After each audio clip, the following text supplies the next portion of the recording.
people from the East talking about their experiences in the North and all that.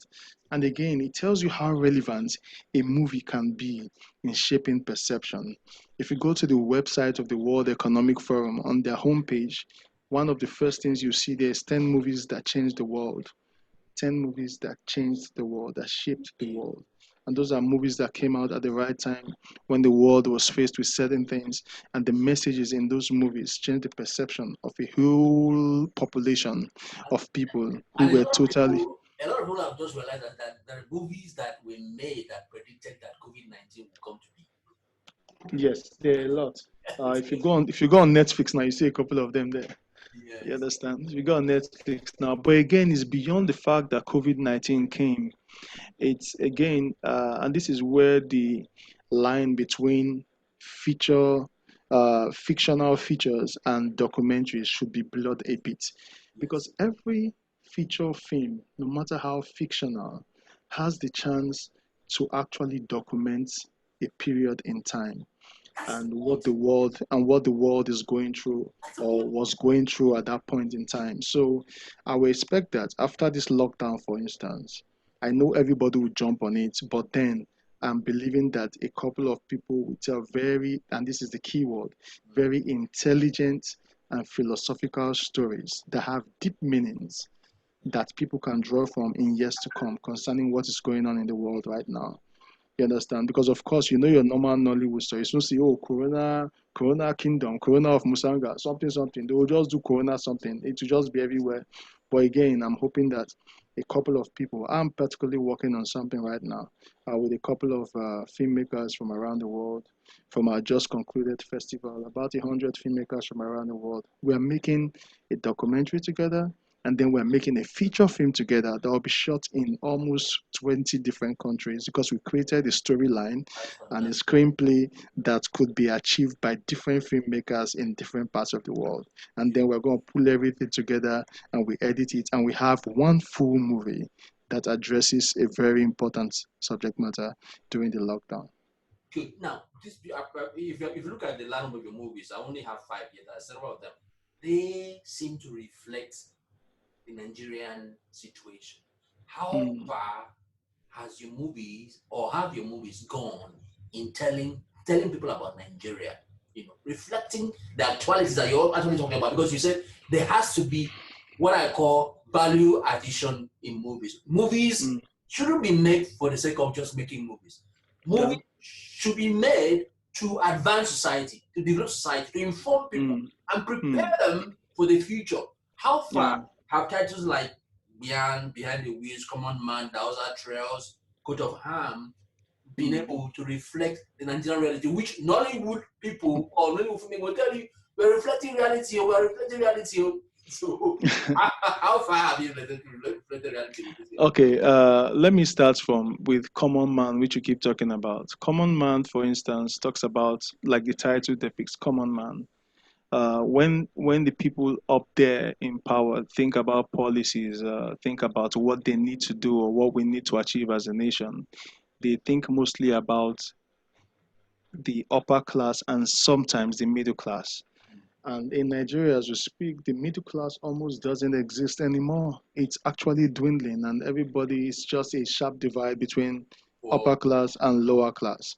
And so, the question that prompted Common Man, the premise of the movie, was that what if the person who holds the key to everything we dream of as a nation is just another commoner who will neither be given the chance to succeed or even be downtrodden by the people up there and even be allowed to die without us knowing the potential that this person has. So let's say, for instance, I can there see, is I there can is see how a reflected that I can see now. yeah, so there's coronavirus going on right now. Let's ask ourselves a question. There's no cure for it as we speak. The whole world is looking for a cure. What if the person who could have created the cure for coronavirus is one of the people who was killed by Boko Haram just some weeks ago or maybe 2 years ago? And if the person was alive by now, would have found that cure. But that person died a very unassuming dead, and nobody even heard about him. In fact, when they mention those casualties, just say, oh, 20 people killed by, they don't even have the courtesy of mentioning the person's name because he's a commoner. So you understand? So that's an underlying question that informed that. Coat of harm, the question was very simple. What if we all decide to put all our religious and tribalistic biases aside and wait till we die to find out the truth, whose God is really God and whose God is fake? I So I when we keep killing each other here and say, oh, because of your God, oh, my God is superior to your God, oh, your God is a fake God, the gods are not fighting for themselves. Can we all just be patient enough to live and then die and then find out in the other part which God is the real God instead of killing ourselves in this short space of time called life that we have here on earth? You get what I'm trying to say? Behind the Wheels was about tanker drivers. yes, I personally do not like tanker drivers. They've almost killed me 2 times. really. But yeah, but the deal is that movie forced me to sit, interact, and live with tanker drivers. And then I got to understand the fourth dimension to their lives and why they behave the way they do. You get what I'm trying to say? And the story captures it perfectly. But in fact, by the time we were done with it, the National Union of Road Transport Workers and the FRSC, everybody came on board. Like, you know what, let's join in this, let's promote it because it captures sentiments exactly so that the populace and everybody can know what happens with tanker drivers and all that. So every movie, do you want to talk about Verdict? Verdict was even beyond Nigeria. I made Verdict in 2012. It ended up getting almost about 12 AMVC nominations, one Best Cinematography, a 7-minute short movie about a girl who went to Iraq to fight in the war, and she was raped, killed, and her body was set ablaze right inside the American camp. And the military said it was suicide. So my question when I saw the story the first time was, so the girl shot herself in the head, poured acid in her private part to kill the DNA by herself. Then, while she was dead, dragged herself from the tent to another tent, and her dead body her dead self set her dead body on fire. And it just didn't make sense that the almighty America people would even think of calling such a thing suicide. If it was Nigeria, I would understand. God forgive me, but not America. So I was like, you know what? I have to do something about this. And it took 3 years for me to finally decide the direction to tell that story from that will make it more provocative. And it was very simple. Tell the account of the military, what they say happened. They said she killed herself, right? Good. So that means she shot herself in the head. And after she was, before she shot herself, she poured acid in her private parts to kill supposedly DNA of nobody who raped her. And then she shot herself in the head and she bruised herself, shot herself in the head, then dragged her dead body by herself outside her tent, and her dead body looked for kerosene and petrol and matches and set her own body aflame. So I was like, you know what? That's provocative enough. Do it exactly the way they say it happened and let the whole world see it and judge whether this is even possible or reasonable for anybody to say. So I could go on and on and on. All these movies have a common theme and they are very surreal and they are beyond surface value and they are deep and I use very strong and realistic and sometimes gothic images to drive the message home. That story that you just told me has just really, really provoked me. And that's why, in my own personal, small professional life, I always advise people. I mean, there are a lot of stories in newspapers, on TV that you could convert Yeah. to good movies instead of always going back to the village to hunt for stories and Yeah, but come and plaster exactly the way it is. You said you saw a story, but then you made the story the way it is. But then, knowing you would have put in so much in terms of designing to of ensure course, yeah. the story goes Yeah. down deep inside and provoke us, like you're saying. But you see, again, let's call it what it is.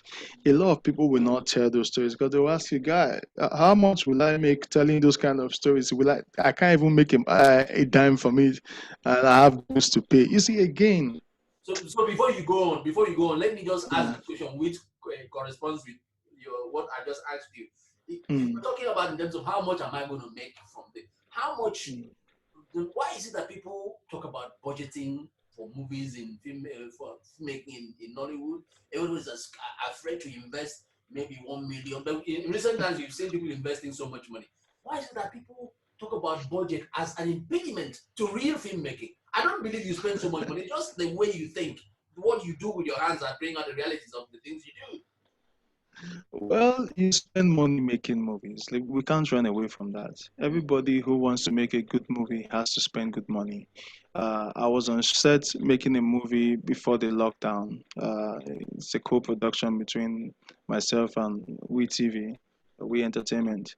And if I tell you how much we spent on just hotel alone, so we spent a lot on hotel, on feeding, on costume, and all those things. There are a lot. If you've told, let me break it down for you. If someone tells a simple story like our normal Nollywood story of people who things happen to inside their house, that's why you see a lot of Nigerian films. The story never goes beyond the living room, the bedroom, maybe gate man opening the gate, and maybe drone shots of Lagos or something else. Because people are scared of telling stories without inhibition. When you go out to write a screenplay without inhibition, you are including visual sceneries, you are including very strong images that will provoke some kind of thoughts and feelings from the viewers. You are thinking about some crazy exteriors, you're thinking about some very creative cinematography, you're thinking about some weird lighting design, you're thinking about some locations that naturally and then you are just writing. And here's my philosophy: write a story not because of what you have at your disposal. Every time you put what you have at your disposal alone into writing a story or coming up with a screenplay, you always shortchange yourself, because what you've done is that you've not allowed yourself to think far and deep and wide. You understand? So again, when you tell a very vast story and then there's an explosion somewhere, like let me use Behind the Wheels for instance. We shot in Ogara, a village. That was supposed, in fact, that could have been just another normal Nollywood village film. But what happened? I got the screenplay, I reworked the screenplay as the director. And the first thing I did was, you know what? This movie has to start with a bang, like all my other movies. So I went to the main culmination in the original screenplay draft that was sent to me, picked up that scene where there was an accident and an explosion. And in the original screenplay, there was no death, there was just explosion. And I said, you know what? This principal character who is not so pivotal to the storytelling, played by Annie Yoho. Let's make him a very important character now. Let him die in this sequence. And then, because I've read the script and I realized that throughout the story, he's the one who goes to the parks to talk to the tanker drivers about driving safe and not drinking while they drive. He's a road safety official. So that means we've created some kind of empathy towards him, and the viewers love him.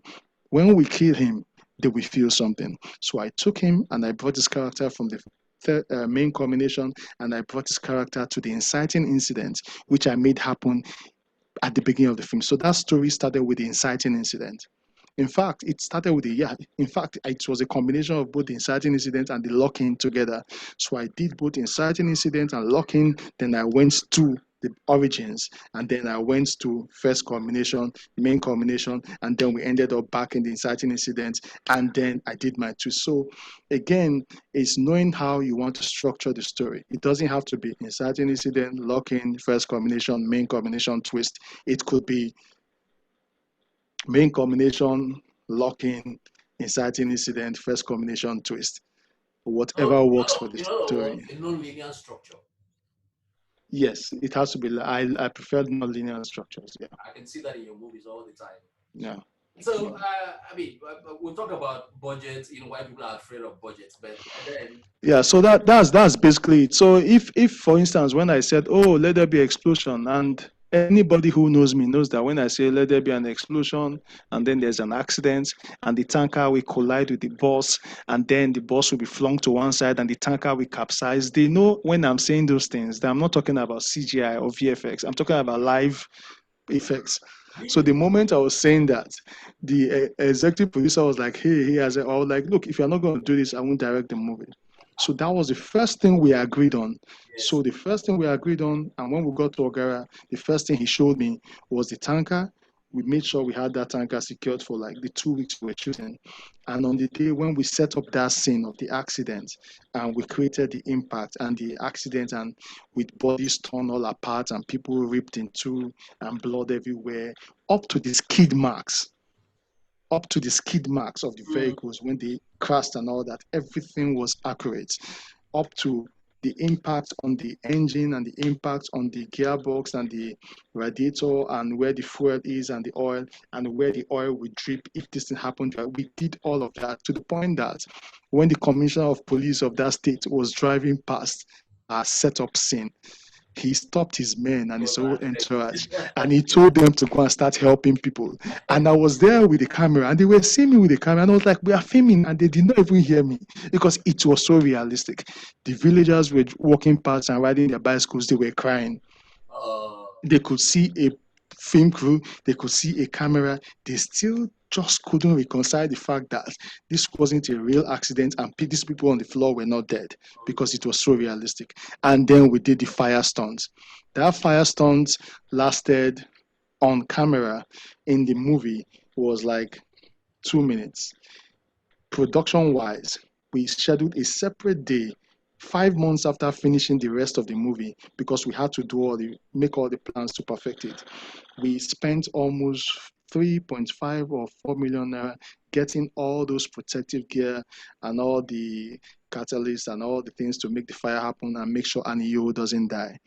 And that again was one of the things I insisted on. So between the accident that I insisted on and the fire stunts that I insisted on, that pushed the budget for that movie alone to almost an additional 6 to 7 million naira. So again, if you want to say, oh, let's reduce the things that we do because of budget, again, you have a movie that's less impactful. Budget always makes the movie impactful, but it doesn't mean you can't tell a simple story that's still very good without spending so much. which brings me to the fact that if you go to a place like India, they can shoot a movie and rest it for 6 months, like you rest it for 5 months, and go back to finish it. But then Of that, course. that brings me to the point where producers in Nigeria hardly want to do research, hardly want to consult professionals, hardly Uh, want, you know. that So, means so, people, a so lot of people will die in your set. so when they come out with their movies and I criticize them and they're like, "You're mad. You don't know what you're talking about. You don't know what we go through and realizing one movie, and you're telling us we should do this, do that." How do we encourage them to consult? And how do we even encourage them to tolerate criticisms? Okay, you see, the trouble is that you cannot, if you're, especially if you are a filmmaker who does a lot of, like me, I like doing a lot of stunts and uh, practical special effects in my movies, right? Common Man that you saw, I had found a location to shoot the fire scene where the room was on fire. And the day we were supposed to shoot, the owner of the house started doing shakara. And so I went back to my studio and I set my studio on fire, controlled fire in a way that it won't escalate. We had all the you can check out the behind the scene videos. Yeah, I That was was my wondering own because I that saw the was my own studio. Yeah, that was yes, my studio. I I set saw it on the fire. fire. I saw the fire burning. I was Yeah, wondering, yeah. is this a It was not VFX. It was inside my studio.